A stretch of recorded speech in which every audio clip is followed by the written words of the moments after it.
kidney stones are formed when chemicals combine in the urine and they precipitate at a certain concentration and form the solid compound that is a stone.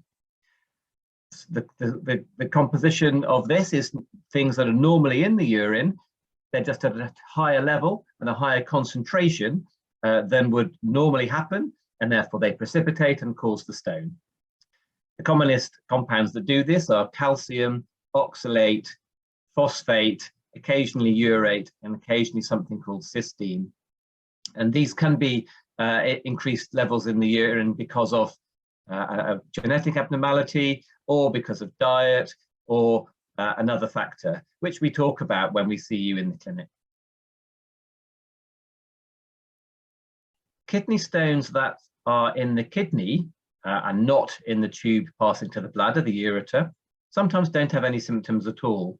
Sometimes there is some back pain associated with kidney stones that are residing in the kidney. If the stone drops out of the kidney and lodges in the ureter, the tube going to the bladder, then this can cause very severe pain, usually in the groin or around the back, radiating into the groin, and occasionally in men in the testicles or penis.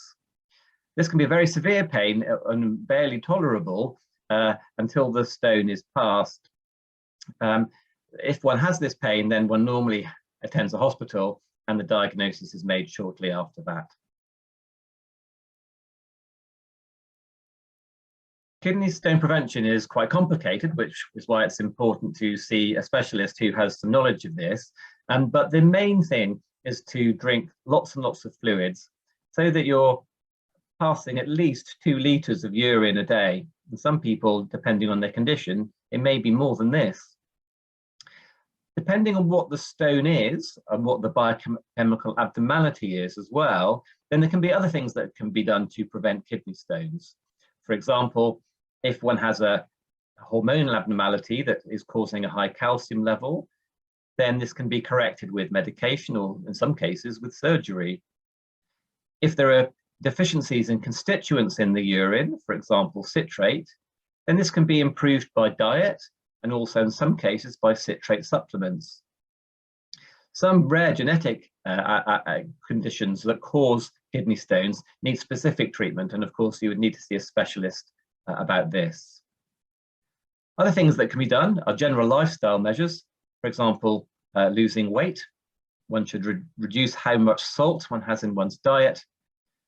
And interestingly, in most cases, the people that have stones with calcium in, lowering calcium intake in most cases will not make any difference, because this then increases the concentration of something else called oxalate.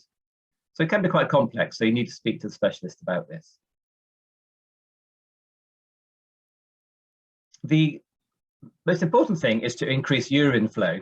What one drinks is not essential, but of course, if one is drinking Coca-Cola or another fizzy drink, then there is the calorie component to that, which might be important in terms of weight gain, which has all sorts of health problems. So you certainly wouldn't want to be drinking 2 liters of Coca-Cola every day to improve your urine output.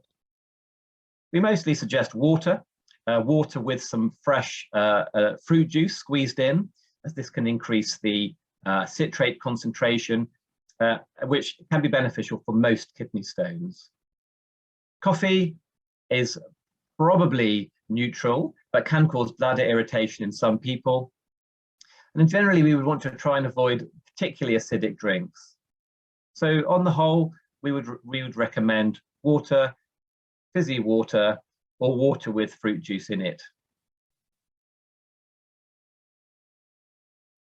So some people seem to be predisposed to kidney stones, and in some cases we can work out precisely why in terms of a genetic condition or a particular predisposition to a high level of one of the compounds we discussed earlier, which can cause kidney stones. In most cases, however, we never really know why.